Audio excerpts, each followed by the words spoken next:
ఉండాలని చెప్పి ట్రైనర్ ఉంటారు కదా వాళ్ళు చెప్తారు. ఏమేమి తీసుకోవాలండి? మంచి ప్రోటీన్స్ ఉన్న ఫుడ్ అది తీసుకోవాలి, మిల్క్ ఎగ్ ఇట్లాంటివి. ఓకేనా? థర్డ్ పాయింట్ ఏంటి? స్లీప్. ఎన్ని అవర్స్ పడుకోవాలి? 7 to 8 hours. మనకి మించి పడుకుంటే హెల్త్ ఇష్యూస్ ఏదో ఒకటి వస్తూ ఉంటుంది, హెడేక్ వస్తుంది, క్లాస్లో ఉన్నప్పుడు నిద్ర వస్తుంది. అవునండి, టైంకి మాత్రమే 7 to 8 hours నిద్రపోవాలి. అలాగే ఆఫ్టర్నూన్ నిద్రపోవడం అలాంటి అలవాట్లు చేసుకోకూడదు. Okay?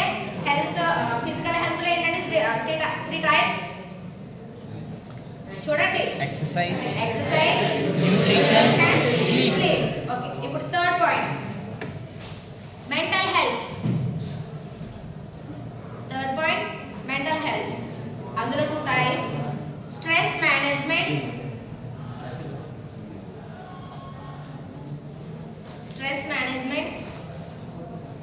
cognitive health. Second point, cognitive health.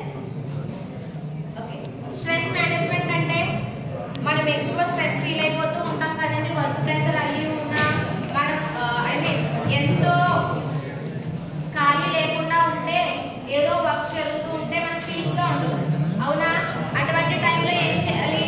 కాస్త టైం తీసుకుని కొంచెం మనకి హ్యాపీ అనిపించే గేమ్స్ ఆడడం అవ్వచ్చు. మనకి హ్యాపీ అని ఏది అనిపిస్తుందో, కొంతమంది చూడండి మ్యూజిక్స్ వింటే కొంచెం పీస్గా ఫీల్ అయ్యి హ్యాపీ ఫీల్ అవుతారు, కొంతమంది గేమ్స్ ఆడుతూ ఉంటే హ్యాపీ ఫీల్ అవుతారు. సో ఇలాగా మనకి స్ట్రెస్ ఫీల్ అవుతూ స్ట్రెస్ మేనేజ్మెంట్ కదా, పీస్గా లేకుండా ఉంటూ ఉంటే అలా మనం హ్యాపీగా అనిపించే పనులు ఏది చేసినా సరే రిలీఫ్గా ఉంటాం.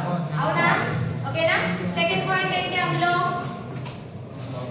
కాగ్నిటివ్ హెల్త్ అంటే ఏంటి? మన మెదడుకి సంబంధించి గేమ్స్ ఆడాలి. ఎటువంటి గేమ్స్ ఆడాలి? పజిల్స్ అని, చెస్ అని,